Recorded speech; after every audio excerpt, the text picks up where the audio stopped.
Welcome back, everybody, to the Fandalorian Club on Apocalypse Movies. Thank you guys so much for joining us here on a weekly basis as we are live every Wednesday at 6 o'clock Pacific to talk everything that is the Mandalorian. Very fun episode to talk about today. It's left us with quite an interesting conversation regarding story, regarding characters, regarding cameos. Lots of stuff to break down today. Very excited to do so. We have Thomas Harper with us today. If you are a fan of the movie Trivia Schmodown, you know exactly what he is capable of as far as a Star Wars fan. Very excited to have him on today, and he'll be on in just a few minutes here. But Brian, we're getting down to the wire, man. It's crazy how fast the season is flying. It's crazy that it's already been 6 weeks. Partly because we were kind of like at the end of the Bad Batch too, so putting them up against each other while that was winding down and this was kind of winding back up. Yeah, we only have 2 episodes left. It's wild to say, but only 2 episodes left. How you feeling today? I mean, we're only that much closer to Ahsoka, though. Don't get me started. I know. It's making me want to, since we'll have down periods, it's making me want to binge Rebels really bad. Like, I've been slowly getting a really bad, like... You just need to do what I do. You just need to, like, gradually throw episodes on here and there. Like, it's constantly on my TV, like, a couple episodes here, a couple episodes there, and I just blaze through the series. I'll just make the kids watch an episode a day at work. Be like, an episode a day? There's no way you're going to be able to do an episode a day. You're going to have to do like 4 episodes a day. Well, I have 3 periods, so I'm going to go 1, 2, 3. The kids aren't going to know what's going on, but I will. And I mean, at the end of the day, selfish teacher Brian. That's okay. Yeah, that's okay. At the end of the day, that's all that matters. Yeah, so that's okay. Yeah. I definitely recommend it. I mean, especially with the Bo stuff, all the Mandalorian stuff. But yeah, you actually I haven't already seen it. I'm just saying in general, man. I think I've seen it, gone through it twice, and it really? doesn't get. Yeah, I've done it twice, and it just doesn't. It just always hits every single time. That's why it's always on in my house. Yeah, I think he hates when it's on. She's like, "Why are we watching this again?" But I'm always watching it. So. You're always watching Boy Meets World, though, so that's okay. It's between Rebels and Boy Meets World is what's constantly on at the house. So I mean, it could be worse. What I grew up with. Okay, I'm sorry. And Andy, just for the record, maybe it's the thumbnail on purpose, my guy. Spoilers, huh? But I didn't even think about that, huh? We don't want to ruin anything for anybody here. Come on now. There was a reason they kept Bo off of all posters and wallpapers before the season started. Now we know why. So, but yeah, I mean, look, very exciting episode to talk about today. Thank you guys so much for joining us. Make sure you guys are commenting along with your thoughts. And if you guys have questions or comments regarding what we are talking about, leave those in the chat. We will definitely bring them up. But let's go and get to it. Let's go and bring our guest on. He is, it's hard to say former because he never got to defend it and then lose it. So I'm just going to say Star Wars champion of the world, as well as Dragon Con champion, Mr. Thomas Harper. Hey, we all know where that belt sits. I'm good. It's good to see y'all. Yeah, thank you so much for joining us. It's been a while. We obviously, because of the Schmodown ending and then not having you on POV for a little bit because of that, it's definitely been a little bit. Yeah, it's taken me this long to grow this small amount of facial hair. Hey, as long as you can do it, right? Some people just can't do it. So well, that's why I haven't shaved since the day we last talked. So there you go. I love it. I have to count that days. That's been a long time. That's been a while. And I will say you still have one of the coolest backgrounds we have ever seen as far as a guest goes. So kudos. My wife will happily sell this at a very steep discount. My biggest wonder right now is since the last time we saw you, how much more has found its way in there? That's what I would love to know. It's different. So what's in front of me now? So when we used to talk, I was on the other side of the basement. Since we last talked, we've installed a Star Wars a clone themed bar down here. So I modeled it. It is a call over. I know we're talking Mandalorian, but I'll bring some Bad Batch in here. 79's the clone bar on Coruscant. Nice. Yeah. It's not modeled off of that because I'm not skilled at building like a replica of a digital set, but it's clone themed. Like the idea if the clones had, if there was a bar that we could create in our world that would be like that. So yeah. So now I'm on the opposite side of the room. That was a fun project. That's awesome. That is awesome. Well, yeah, that's very, very cool. You'll definitely have a better room than any of us will have. That's for sure. Yeah. So that's awesome. All right. Well, before we get to episode 6, we just want to hear your thoughts on the season so far. You know, how you've been feeling about the previous 5 episodes and how happy you are that Y Wings have made an appearance. I'm happy and simultaneously sad that the New Republic didn't immediately send them into battle. Like, well, we've got Y-Wings available. Let's just deal with this. No, I've really enjoyed it so far. I like that, you know, I want to see where they go with Grogu, but I kind of like that they've sort of set him aside for the time being. He's in a huge backseat so far. Yeah. And that's fine. Like, that's the Mhm. beauty of the show, because there were questions, I think, coming into the season. Where do you go with Grogu from here? He's sort of driven the show through 2 seasons. And I think so far it's resoundingly shown that he doesn't have to be a front seat player for episodes to be good. I've really enjoyed it. I really, really like this sort of Mandalorian culture subplot and bringing Bo back into the forefront of storytelling. Like, that's Filoni fully responsible for that. Yeah. But it's been really good, and I think it gives the show some legs for the long run. I mean, that's a great point. That's a really good point. I mean, Grogu was literally sidelined this episode. Like, Yeah, just stuff. You just hang out with but as Gordon says, it's Sir Grogu to you. That It's now Sir it is. Grogu. Yeah, Officially show some knighted. respect. Yeah. Knighted And then he- Grogu who hums and mums when he gets petted on the head. You don't do that? Yeah. It's so good. And not just pet by anyone, but pet by Lizzo too, which I'm sure we'll get to. I know, I got like whiplash the amount of people. I was like, wait. Yeah. All right, let's just dive into it though. Episode 6. Look, we pick up with Din and Bo as they are sent on a mission to explore other Mandalorians and get other Mandalorians to join with them, to unite them under what seems to be under Bo now, not the armor, but what seems to be Bo after the last episode, and now by the end of this episode, definitely under Bo. But Brian, immediate reactions to episode 6. What you thinking? Did you like it? Did you love it? Did you not like it? Where you at? I mean, I loved it. I mean, every episode, it takes a lot for me to be like, I don't like this episode. Like, at this point, I'm just kind of like along for the ride. Like, I mean, I'm not gonna be a negative Nancy and be like, the story didn't progress fast enough and far enough and this amount. I don't care. Like, it's whatever. Like, this was completely different from the last time she directed. Total 180. Like, this was like almost like a funny, campy, like buddy cop thing. Like, it was complete opposite of what she did last time, which to me, if she can do all these different styles, she needs her. She's done 3 different, you can kind of say 3 different genres over 3 seasons, because she told the Widow story in season 1.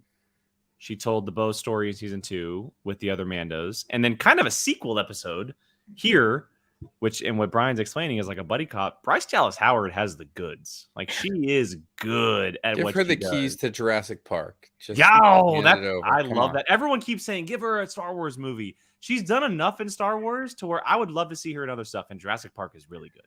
That's a really good call. So I wonder if she would like immediately say yes if they did. Maybe. I'm sure she'd ponder, but who knows? Maybe. Yeah.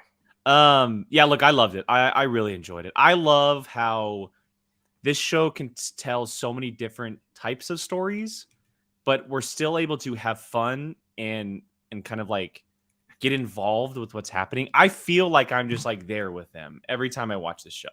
And it's a testament to the writing. It's a testament to the directing and the way that they tell the story. I'm also just at this moment in time obsessed with everything Bo-Katan. And so the more her, the better at this point. And at the end of this episode, I put it on Twitter, but I was doing full on air punches for like 5 straight minutes. Like, it seems like every episode you say that. So by the end, you're just going to be like big arms because you're constantly just. But yeah, no, I really enjoyed it. And it's also always fun to step into things that we've never seen before. New worlds, new people, new ways of life, things that, like, the Star Wars galaxy is huge. We've talked about it for years and years about expanding it. And Mando over 3 seasons has introduced us to more places and more people than we ever have met over many, many years of Star Wars. And it's very fun to see that. And the camaraderie and chemistry between the two of them as well, Din and Bo, is great. So yeah, I thoroughly enjoyed it.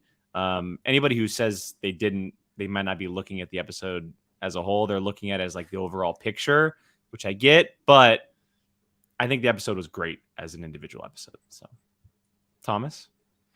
I agree. This was weird, goofy Star Wars at its best.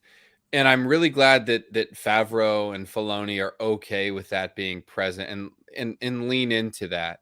Not everything needs to be Andor level seriousness. And I say that as somebody that would like tattoo Cassian on my back right now. But so you like Andor a little bit?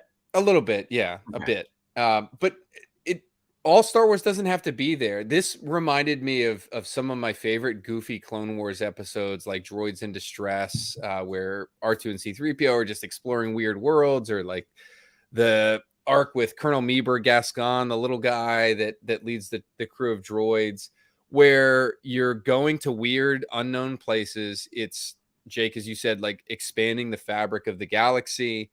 And it's, you also get significant plot movement. It positions Bo exactly where she needs to go, and also gave us, perhaps for the first time, I'm trying to think if I'm missing an example here, but for the first time in live action, a Mandalorian sort of test of strength, where one person is challenging another for leadership. We've gotten some iconic moments like that in the animated space, both in Rebels and Clone Wars.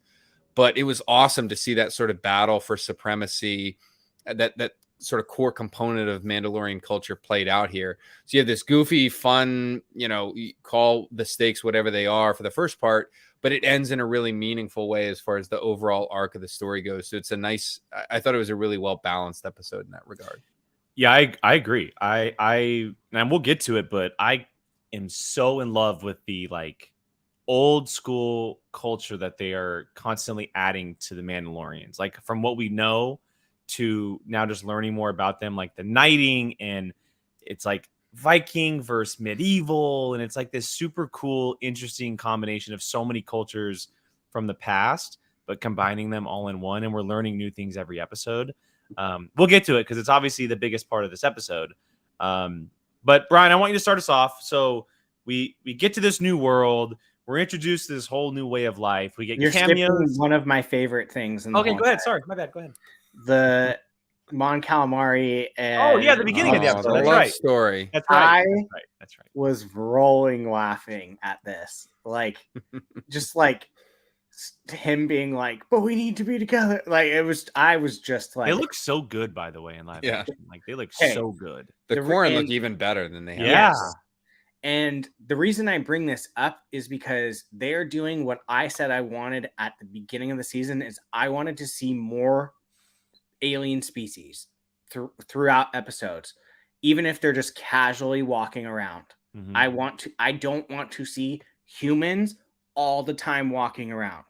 That was my one biggest complaint of almost all of Star Wars, is that we are in this galaxy and it's almost always humans. So like, just have them be in the background, have them just whatever. So like, them starting the episode with this, and then they were pretty much throughout the whole entire episode, whether they were in like the royal throne room. Yeah, Jack Black's dinner guests, they were all alien. Exactly. Enjoy your secretions. Yeah. Yeah. But like, and then, I mean, honestly, this was probably, that I can think of, one of the times that we've seen, I mean, we saw humans, aliens, and droids in mass form, like in one secular piece. I don't think we've ever seen that many like interactions at this level, because like the droid bar was like every droid we've ever seen, it felt like, including ones from Disneyland. And And then the aliens all over the place. I loved it, and I think that is something I'm hoping they start to do more. Is just even if they're just walking around in the background, they need to have a presence. And that opening was just hilarious. So that's the one thing. Thank you for bringing that up, because I did forget that that's how it opened. That's oh my god, I was laughing so hard because it was just so. It was like cheesy romance novel. A telenovela. Yes, it was so good, and she just walks in like, "All right, let's go. Come on, I don't have time for this." Like it was great. I loved the beginning of it. So, but yeah, I love seeing all the different species, humans, droids, everything. That is so needed for at least for me to enjoy, because I don't want to see an all human galaxy. Like we're in that right now. So it's like, give me aliens, weird aliens. So I'm with you. You know, I think they're definitely moving towards that. Obviously, Ahsoka is an alien, so there's a chance of seeing much more of those in Ahsoka as well.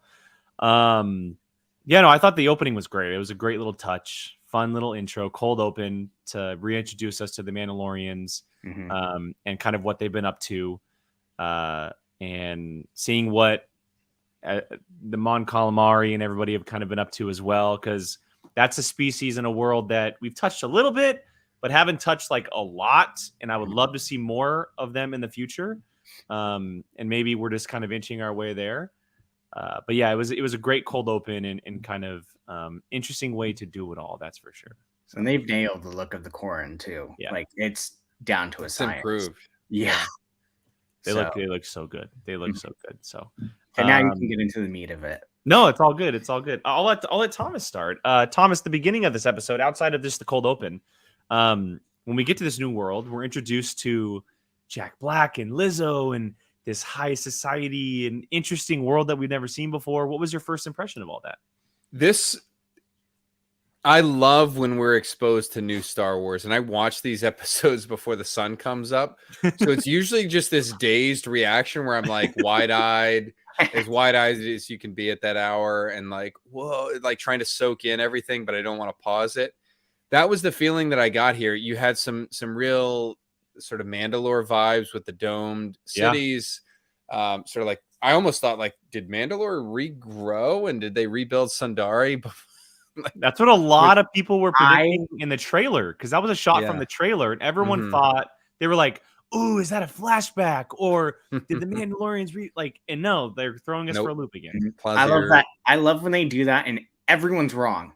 No one's right. There was not one person that predicted that. Like it was like, that's my favorite thing. It's like the conspiracy theories, and then it just becomes its own thing. And it's good. Like, it's perfect for that, because what you get is, instead of like a revisit to a planet that we know and that we've seen in different capacities, you get something new and that expands the galaxy. And Brian, I'm right with you that Plazier 15, from the design of it, these like hyperloop tubes, and how that they're both just cool, calm, and collect as it accelerates to like near hyper speed speeds as they go around, to just the vibrancy, the colors of all the costumes and whatnot.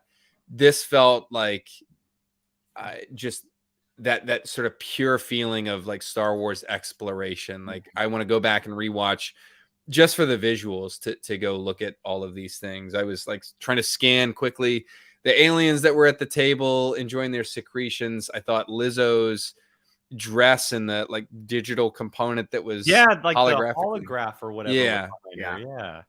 And they don't have to. The beauty of stuff like this is that the visuals and what's going on conveys a backstory without them telling you all of it.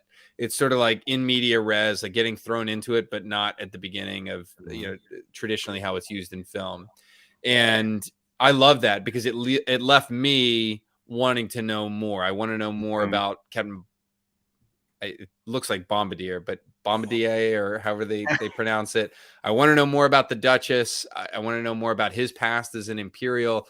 And that's when Star Wars is at its best, when they tell a story, but the fabric is still there, and it leads me to want to watch more.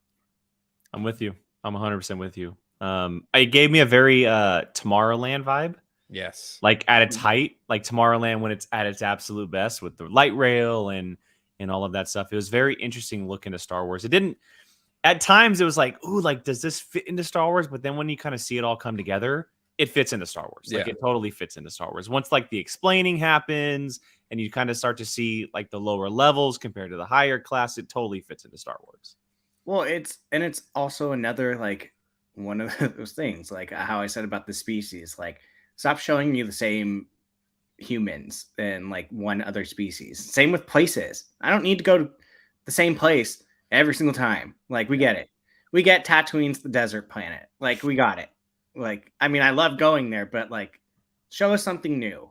Give us something new. And this was like literally like everything. We hadn't seen stuff like this, like a completely created world and completely created new characters for like a while.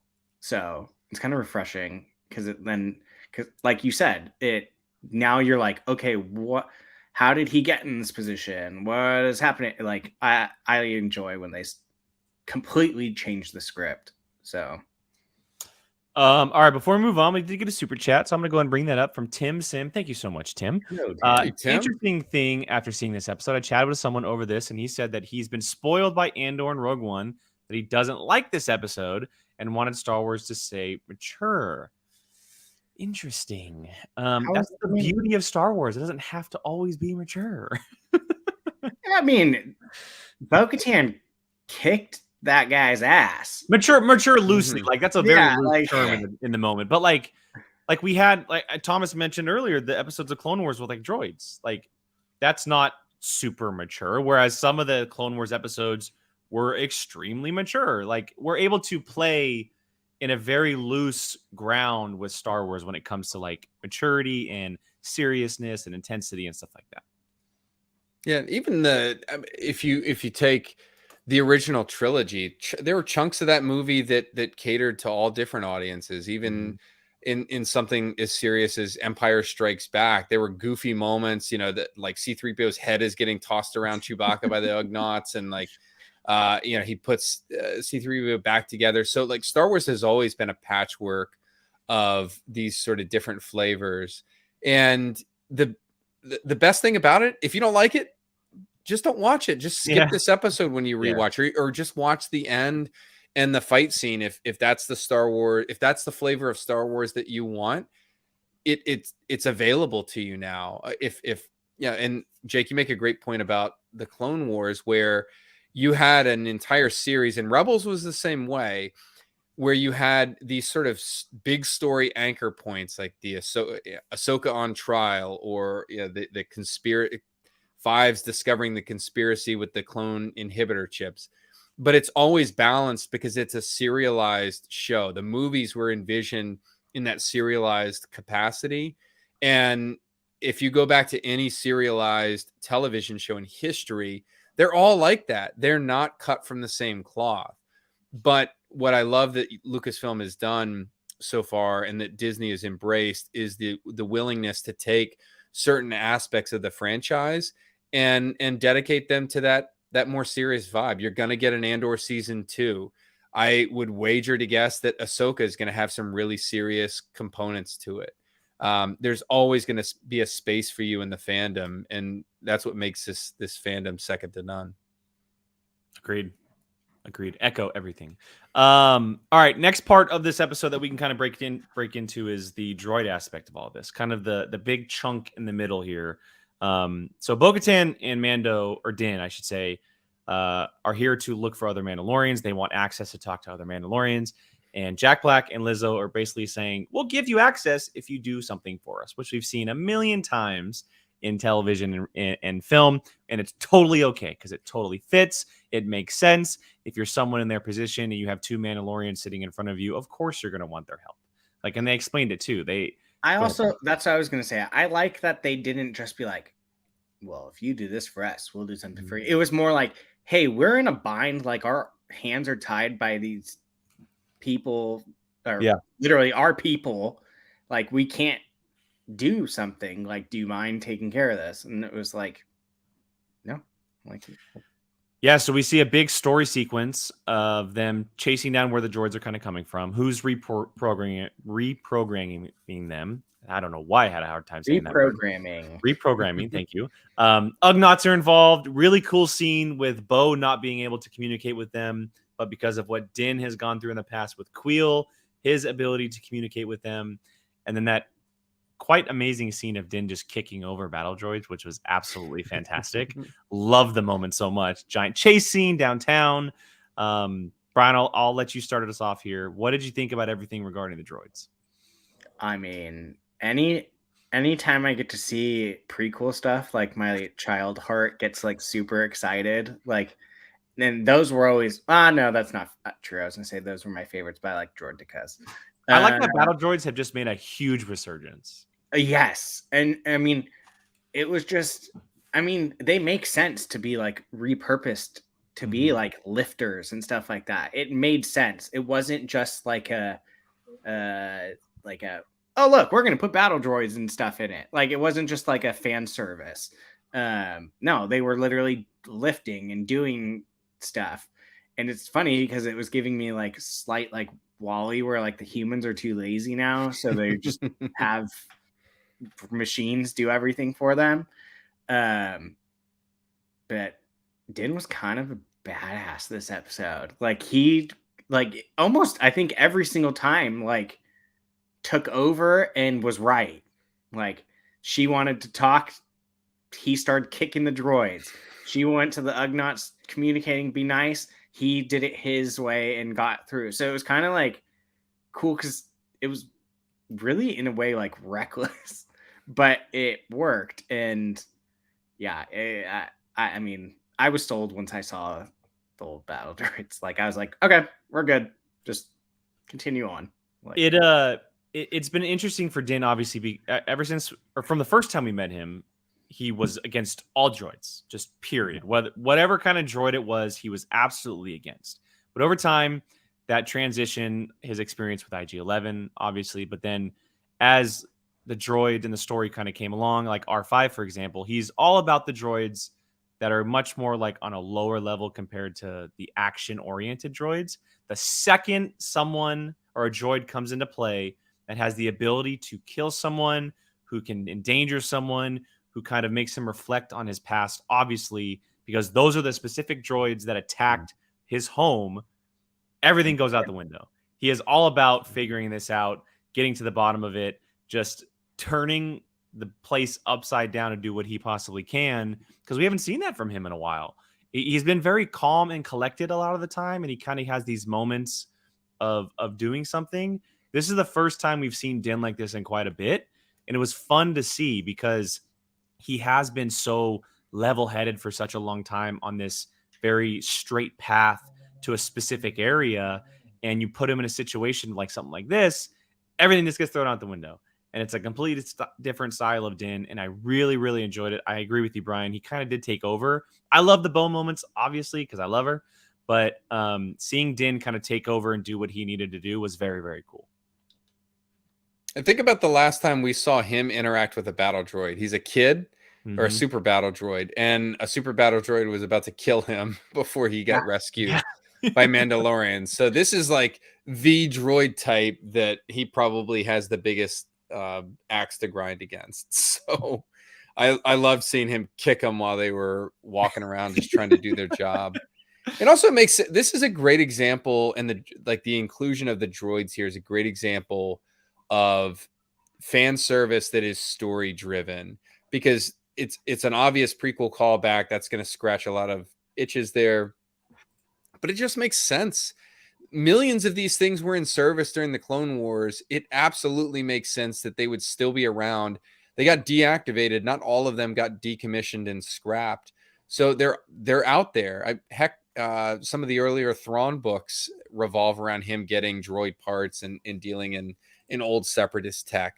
So I love this feel. It makes the universe feel that much realer, because the vestiges of old conflicts or the vestiges of old stories are still hanging around and being used in different ways. Like society is finding a way to sort of adapt and use these things in different capacities. And I thought that was great. I also thought that the business of just the larger politics of everything. There's still this like separatist bend to things, this like open wound that still hasn't been healed from the Clone Wars that permeates with the use of these droids. And you have that layered on top by the guy at the top. The Bombardier is a former Imperial who's sort of like not just operating on the amnesty program, which is I think is a fantastic topic to dive into, but he's on a planet that is like, it seems a lot like post World War II Japan, where it's like you're not allowed to have a military anymore because of stuff you did in the past. So you got to navigate within these real narrow straits. And I think that's just fantastic. It just makes it feel that it enriches the fabric of the Star Wars universe. And that's what I love the most. That's awesome. I want to take a quick sidebar just off of something that you said, Thomas, because I'm very, very interested. You obviously have a very big military background. What do you think of the amnesty program? And I don't know if there is something like that in real life, like how extent it is. But what is your feelings about the amnesty program coming from your background? I think I don't know of another way for the New Republic to handle it, because you had tens of thousands of Imperials at all levels. Everyone from, I'm thinking in Andor, like the low level clerks that are working, in like an Imperial Information Bureau, punching buttons and cataloging stuff, all the way up to the Grand Admiral Thrawns of the world. And so how do you deal with all those folks? There's not a cookie cutter approach to it. And it mirrors real life. You pick your war, and in the wake of all of them, there are not enough resources on the planet, and in this case, in the galaxy. This is the best kind of guest appearance. She always dive bombs him too. Yeah. That's Yeah, I love it. No, but there are not enough resources or manpower in the galaxy to be able to put everyone through like a judicial process or prosecute them. And that also just doesn't make sense as you try to rebuild and heal after a conflict. So, the American Civil War, the Revolutionary War, time and time again, World War II, time and time again, you have this reintegration of lots of folks that don't face judicial consequences for one reason or another. And you have a selection of folks like Moff Gideon that are targeted, and that's where the resources are invested to prosecute. Doesn't mean that they weren't all bad guys, but you got to rebuild society. And the New Republic is in the business of rebuilding the galaxy and governing, less than it is, grinding axes and holding grudges. I think they're on a path to healing, and that pathway is paved by forgiveness as much as it is about holding folks to account for things that they did wrong. Operation Paperclip. Yeah, it was an interesting take that I wanted to hear, obviously. So thank you for that, Thomas. The next part of all this is after Bo and Din track down the droid that went rogue, shoot him down, they go full detective mode. They try to figure out what's going on, leads them to a droid bar. Which, by the way, I also love those little police droids. How they set up the yellow tape. This is a crime scene. This is a crime scene. Yeah, it's great. It's the creativity of droids this season specifically. Those droids. Then you have Grief Karga's robe droids. Like there's some really, really good creative ways to bring droids into the fold for sure. But yeah, I'm gonna let the dogs out real quick. So droid bar. The situation of detective from Bo and Din. Brian, take it over, and then I'll be right back. I am obsessed with the droid bar and the amount of droids in the droid bar. Packed. It was packed. Yes, and it was like a couple times was like, all right, this one's not in the. Oh, yep, nope, there it is in the corner. Like it's like, and anytime I get to see my old friend that drove me around on the Star Tours ride. Yes. I love those droids. And now he's a DJ. I mean, he's living life. Now he's in a bar. But it's just, I'm obsessed with the droid bar. Like it's kind of cool seeing them like have a place they can go, and they were acting like normal people. And then the freaking lines that the bartender was dropping, where it was like their lives are so like short and they treat us pretty well, like that. Like Yeah. I don't remember the specifics, but I was just like, Sobering. yeah, it was like dang, like that is kind of deep. Yeah. So Why would we harm you? You're going to be here for such a short period as it is. it was like, oh, they're not wrong, but that's like really kind of deep for a droid to be saying. But I'm obsessed with the droid bar. Yeah. Obsessed with it. I love how unnerved they all were, despite being robots. When two humans walk in, it was just like a pin drop silence. It was like was absolutely planned, but it was the strongest callback that I've felt. And we've gotten a lot of bar scenes, but to the original cantina scene in A New Hope, where it just like record scratch. I was ready for like we don't serve your kind in here, but that would have been a little on the nose. But yeah, I was with you. I'm like, they're showing cuts and shots, and you see all the different style droids and types that are in there. I'm so glad that we got an answer about what they were drinking, because I was like, what is this? What do you possibly serve in a droid bar? But I like that they have their little bastion, and it's like kind of macabre that the idea that all the humans that they're working for could be dead, and they just keep coming back and like hanging out. Like, so who's your new master? Well, so and so. I really the droid bar overall was great. I thought it was a great touch. It's I think when we saw the original trailer, everyone's like, ooh, droid bar, that's super cool. But I loved how it was weaved into the story.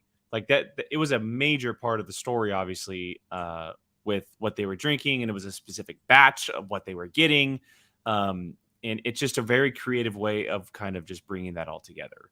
I loved the head droid, or at least the bartender was kind of involved in helping them and answering some questions and whatnot. And it shows that they're more than just mechanical beings who are told what to do or have one job, one purpose. Brian, you write that line of them talking about how they could literally live forever and see owners and owners and owners just pass on through their lifetime. It gives life to droids more. And we've seen it over Star Wars, but they seem to be pressing it more and more, which I'm really enjoying, because they aren't just mechanical beings. They're much more than that. So I really enjoyed it. I thought it was a great part of this episode and this story specifically. I hope they don't kind of just dial back on the droid stuff now that they told it. I hope that it just kind of continues with a nice fluid motion forward, because they're a big part of Star Wars. Like when we talk about Star Wars droids, it's always a thing. Like, all right, there's a new movie announced. What's the droid that they're going to bring into this? So I'm glad they're doing this the TV show. It adds much more to the show when they do this. Droids can literally have their own like thing. Like they had a cartoon series in the 80s. Yeah. I mean, to me, it's on par with like, okay, we have a human series of Star Wars, obviously. Like, we could easily do series where there's no humans. Yeah. You wouldn't watch a K2SO show, please. Yeah, exactly. So it's like, why not? Like, I mean, give me Afra's murder droids all day long. Like, I would. Don't get me started, Brian. I know, but I'm saying like, it's almost kind of like, why haven't you guys done like a main thing around droids yet? So, but then again, it's like, why haven't you done things about other alien races? So, well, it probably comes down to the money aspect. Oh yeah, sure. And that's where animation comes into play. It's easier that way with animation. But I mean, I'd be all for it. If it's like a 2-episode special, I would be all for them telling just a droid story, a droid rebellion thing. Like, how much did we love in Solo that like rebellion? Like that was so good. Like, give me one of those. I'll do a little one-off, like a little holiday, a little Life Day special. Marvel's doing the special presentations. Why can't Star Wars? Yeah, exactly. That's a good idea. There you go. That'd be Lucasfilm, call us. Yeah. All right. So look, Bo and Din, they wrap up the droid storyline. We figure out where it's coming from. Christopher Lloyd getting back to his villainous ways. I love it. Because I love me some Christopher Lloyd, obviously Back to the Future fame, but he's very big villain in Who Framed Roger Rabbit. I love that little callback there. I love Once that they that's all- didn't suspect the bad guy named Commissioner Hellgate. Okay. Which, It's just by the one way, L. that is a great Star Wars name, Hellgate. It That's is. a It's a really great, good great Star, especially an Imperial name or a Separatist name. That's a great name. Dooku was a visionary. I love that's a great line to drop Dude. too, just to call it all back. That's a really, really good line. So that was I'll be like 30 completely plus honest. years ago. Yeah. Yeah. I'll be completely honest. Like when I first saw him, I was like, really? Like that's kind of what we're gonna do. We're just gonna make him like the security officer and just that like it felt like I was like, oh, they're fan servicing it. Cause it was when we found out he was gonna be in Star Wars, like people were like, holy crap, like he's gonna be in Star Wars. And then the payoff at the end where he just turns on a dime and the things he's saying, Dooku was visionary. Like I was just like, hell yes. Like this is like a episode of Clone Wars where it just like all of a sudden turns and someone's a separatist. Like, and again, it's giving prequel love and just hearing Dooku's name, it's just like, yes, That like someone 30 years later is still hanging on to that. and it makes sense Cool. because he's Cool. a older guy that is like, it's not just some like whatever, like He's a Star Wars boomer. Yeah. That's perfect. Make the galaxy great again. That's awesome. That's awesome. Oh man, I loved what they did with his character. Like it was, I agree. I was worried that it was going to be wasted at first, but then it was like, okay, like it got like that's a good character at the end. Yeah, I agree. Not literally, he was a bad character. I love his insignia. It looked like a variation on the Rebel Republic insignia, like if it had exploded out, but very ornate. I love it. Yeah. Okay, so wrapping up everything with Jack Black, Lizzo, Christopher Lloyd, and everything inside the city, we finally get to see Bo and Din go up to Casca Reeves, Axe Woves, and the rest of the Mandalorians in the fleet. And we have this great moment, which we touched on in the beginning of the episode, of Bo challenging Axe for the leadership of the Mandalorians and for them to follow her. And we get this really cool standoff between the two of them. Very, again, medieval Viking way of doing it as far as one-on-one, I'm challenging you for this. Axe accepts, as I hoped he would. And we get a really... He looked scared when he definitely looked nervous, and it definitely felt like one of those times where he could have said no to be like, why do I need to challenge you? Like, I have what I need, I have what I want, I have what I love. I don't need to do that. But I'm glad he did. We don't have to go there. So but we get a great battle between the two of them. Like, very different styles of fighting for the two of them. We get some really cool moments with some weaponry, classic Mando weapons. Thomas, just thoughts on the fight before we get to the end of the episode. What did you think about all the challenge and the battle between the two of them? I will never get over the use of the jetpack mid-battle, like to accelerate yourself and spear somebody. Like, that's brilliant. And I love that Bo-Katan really uses it a lot. Like, they're in the chase scene earlier, and she uses it to accelerate a jump. So that was phenomenal. They both had distinct fighting styles, which really made the scene, I think. I can't get over some of my favorite moments in the Clone Wars were these like duels, Bo-Katan or I should say Paz Vizsla versus, or not Paz, Pre Vizsla versus Darth Maul, and just some of these Ahsoka versus Maul, just some of these Mandalorian style standoffs and challenges. And to get one in live action was incredible. And it felt a little like if you've played Street Fighter, like a Street Fighter level where, like, I'm thinking of what's his name, Guide, who's got the he's like the American military dude who's got like the jets and stuff in the background on his level. And it just felt like a scene out of a fighting video game, like old school style. And I love that all the like a lot of very combat capable fighters there that were just kind of standing in awe. Yeah. And what was going through my mind the entire fight, or at least at the beginning of the fight scene, was like, Bo's history. Like she's bringing all that experience to bear. Like Axe, I don't know if you know everything about her. He kind of gives this vibe like regarding her as washed up a little bit. Yeah. Like you've been around, you're dusty, and man, she turns that all on its head. I agree. It definitely felt like Bo released however long it's been, 5, 10, 15 years worth of anger on Axe Woves and kind of what she's been through. And there was nothing that was going to stop her from winning that fight, no matter what she had to do. And I do love that, maybe in a different version of Star Wars 20 years ago, Bo-Katan, a different show, we'd have seen a different ending for Axe when Bo was in that situation. But because of where Bo is at and what she's been through and what she's trying to do, that line of Mandalorians stand better united, like it's everything that I hoped we would be getting to as my laundry goes off. Excuse me. It's everything I hoped we'd be getting to for this show. And the show is about uniting the Mandalorian culture back together. And it's so interesting that 3 seasons in, we all figured, Din's the future. Din's the future.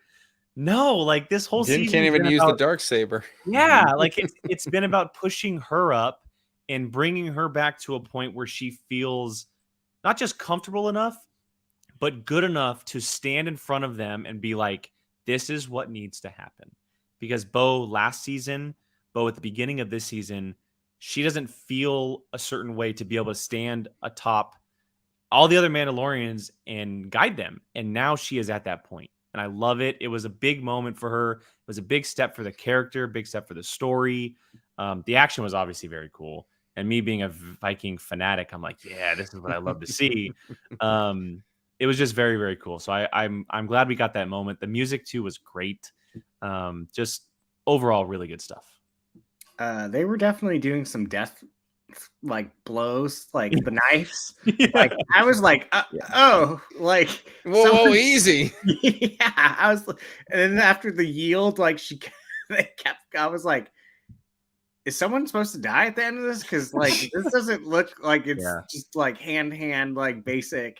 I mean, you got the flamethrower, you got the cable, just like I love when they use a cable. Me the too. Cable's me too. Probably my favorite. Well, and Bo used it mid-air, which is so cool. Yeah. It's just, I mean, like Thomas said earlier, how they used the jetpack, like she was like bouncing off the sides. It was just, I loved it.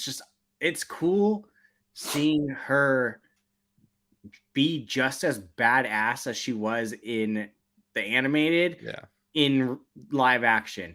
And Katie Sackhoff is just absolutely destroying this role. Like no one else could have played this character. She's like, the MVP of this season, 100%. Yeah. Like she is embodying what it is to be a Mandalorian. Like if I had to think of one, like I'm gonna look at you. It's gonna be like Boba Fett and then you. And Boba Fett's kind of shaky. Like you're the literal like, here's your guidebook. And she's just and it's funny because I was always annoyed by her in the comic or in the animated, just because she always was so stiff, like she's just so rigid. Who's laughing now, Brian? I know, and now, complete opposite. Now I'm like, let her do more stuff. Put Din to the side a little bit. But how about that last moment where she ignites the Darksaber? You're like, finally, yes. I said it up top, but I was fist bumping the entire time, like just doing it. I was just like, yes, like air punches. I loved the camera angle because it's an upward shot, so it's like it makes her look like she's standing on like a hilltop per se, and she's lighting the Darksaber. But I mean, look, that moment, and it's funny. I don't know if it was like because TikTok is TikTok or a YouTube video of someone bringing up the point of what Din just made about how he lost the saber. Like he lost the saber. I had been wondering that since that episode. I was like, didn't he technically lose it? Like she say like that's well, what you're I'm not the only one, Brian. So I saw it, and so Din lost it, and then that creature lost it to Bo. So she's been the rightful one the entire time. Yep. And Din has clearly been holding on to it for like the right moment. He's been hanging He's on been to it, waiting. maybe because he's Lawyered. like, maybe he's just like, oh, you know what? I don't want to give it up. I want to maybe prove that I can do it. And then he's finally just like, okay, yeah, no, I can't do this. He's like, and this thing's too heavy. I'm done with and it. he sees Bo rocking it and killing it. And I mean, what a cool moment again to, and not just like privately, but in front of everyone. Like that's the big point here.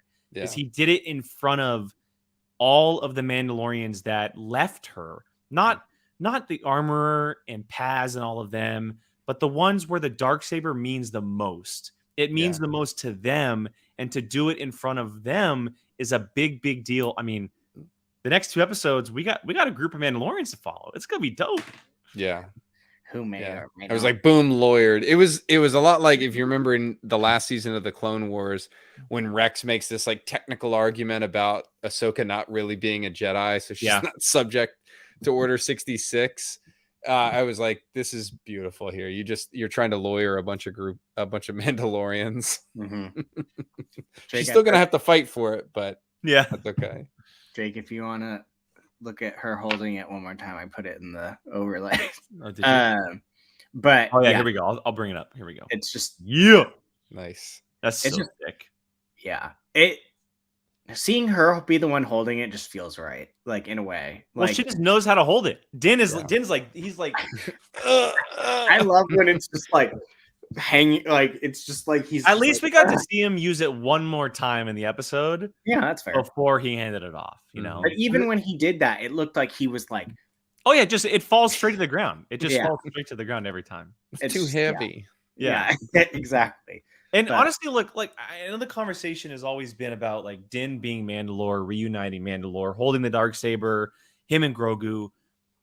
I think where we're headed with the Mandalorian culture and how Bo is really adamant on a new way for Mandalorians, I'm okay with her having it.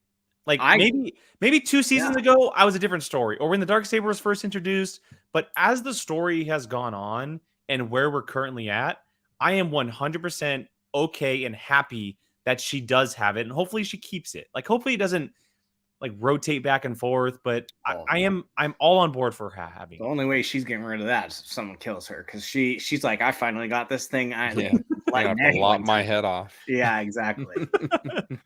But yeah, it feels, at least to me, like it always kind of felt like, oh yeah, cool, he has it, but it felt like she should have had it. It feels like the last piece of the puzzle just went into the puzzle, right? Which to me, this tells me if she's got that Darksaber, you are damn sure he's getting to ride the Mythosaur. Like it's not like she doesn't get both. It's gonna be interesting.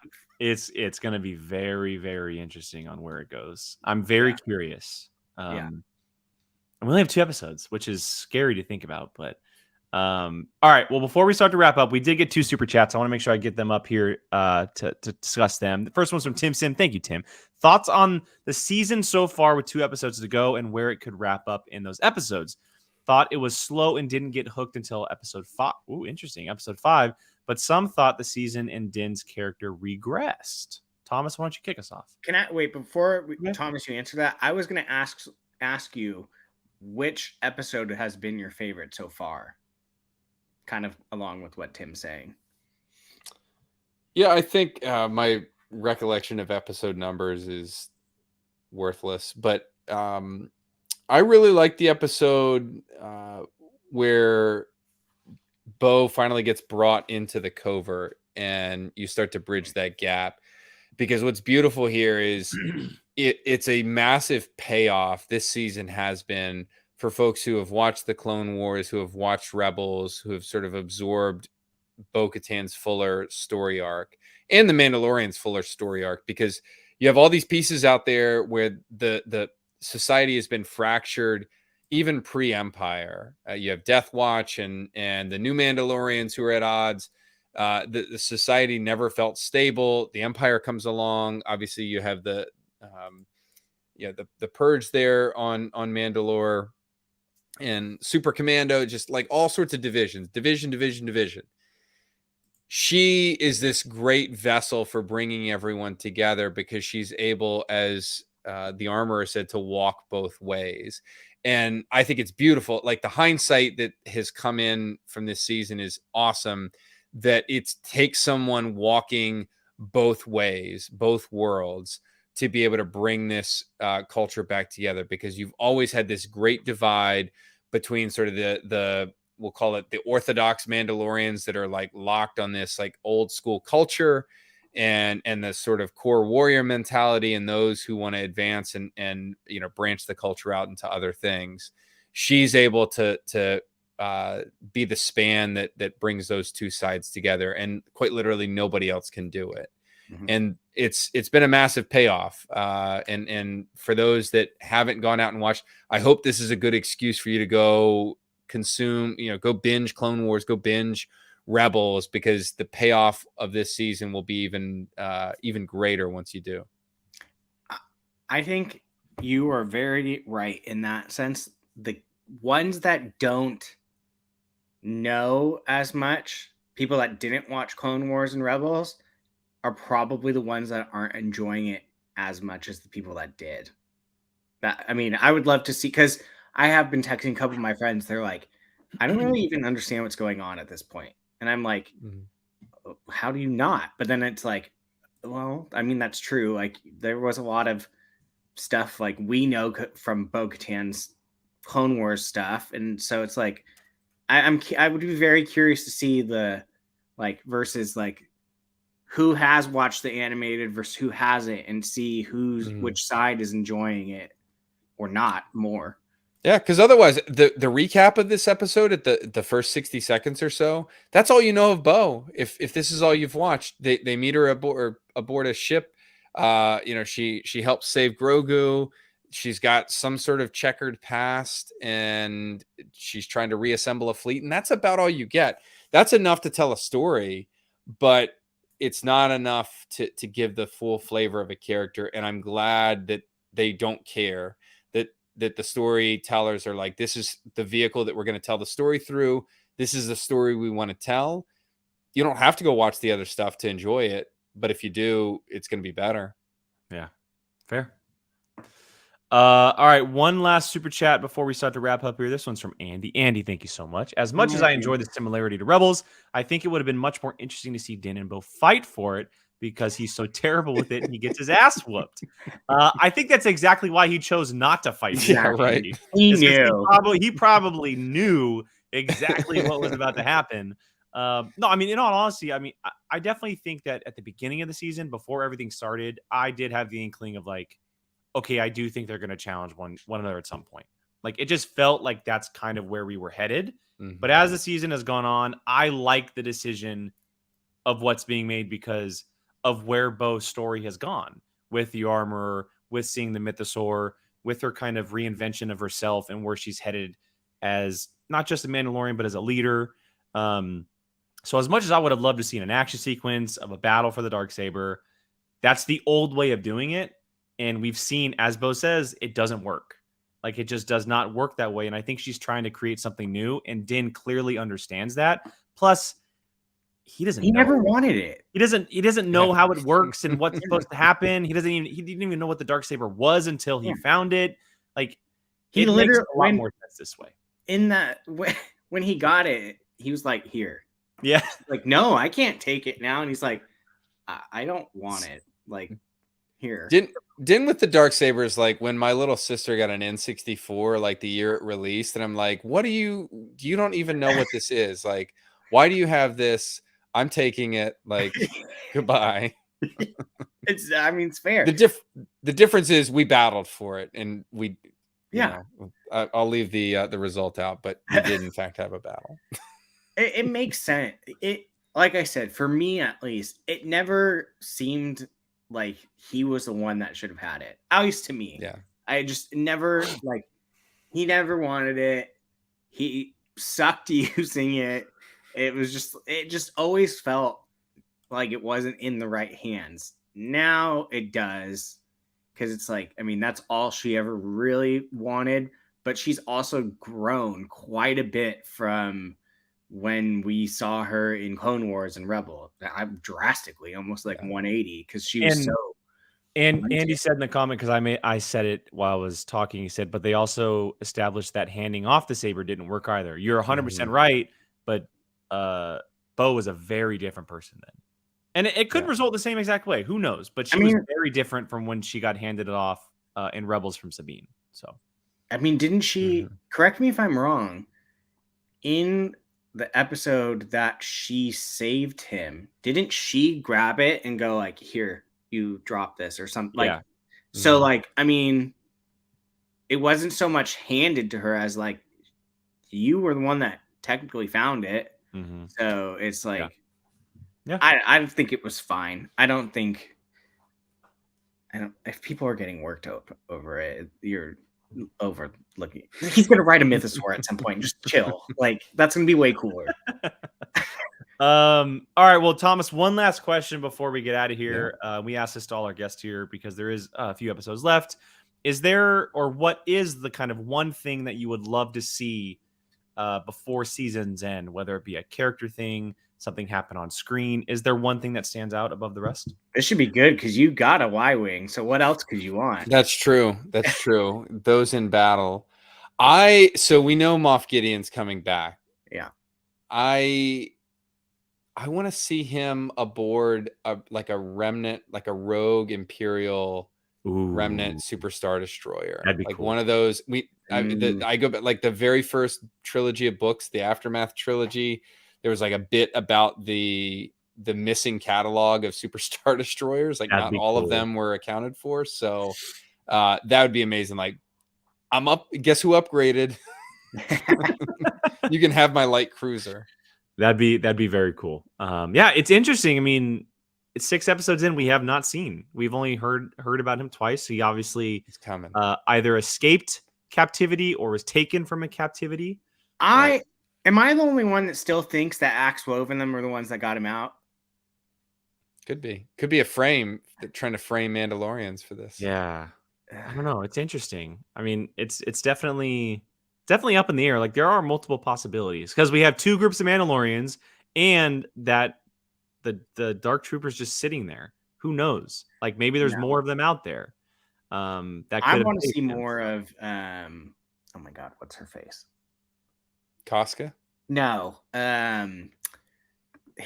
Gideon's like right hand lady. Oh, yeah, you're talking about Katie O'Brien's character. Yes. Eli Kane. Yes. Yeah. God, she's been so good. I can't wait to see those 2 link up again. Oh yeah, we'll definitely see her by season's end for sure. Yeah. So, and by the way, I didn't realize it, Thomas, when you said his like, I went and looked at the chess piece on Hellgate's thing. It is very similar to the High Republic logo. Yeah. It's like they mashed them together. It is. It's literally like they layered them on top of each other. So, I mean, it's probably literally just irony, but who knows? Who knows? Yeah. All right. Well, that's going to wrap up the Fandalorian Club this week, everybody. Thank you so much for joining us, commenting along. Thank you guys so much for the super chats. Those of you who sent those in, we really, really appreciate it. And Thomas, before we get out of here, make sure you let everyone know on where they can find you online, whether it be Twitter or anywhere else in the space. Shout out those places for everyone. Yeah, you can find me on Twitter over at Thomas L. Harper. They're on the overlay.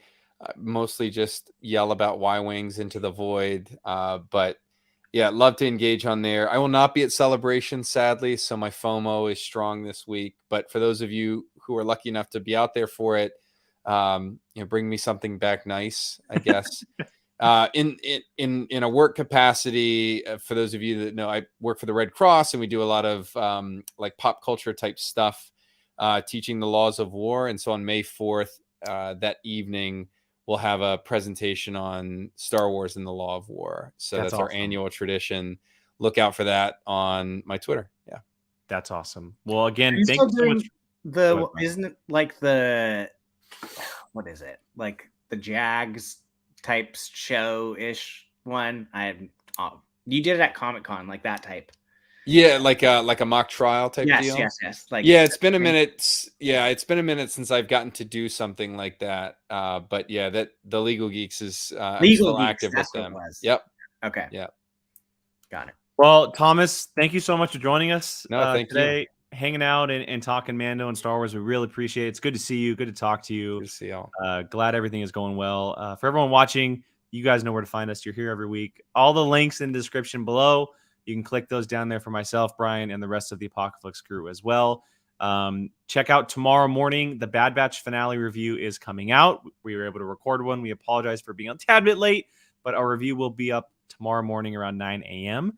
That was Brian and myself for about a half hour talking about that tragic ending to the season 2 of the Bad Batch. And where we think season 3 will be going. So check that out. And of course, if you're not subscribed, hit that subscribe button. Leave your thoughts in the comments below. And as always, thank you so much for joining us, and we'll catch you guys next time. Bye, guys.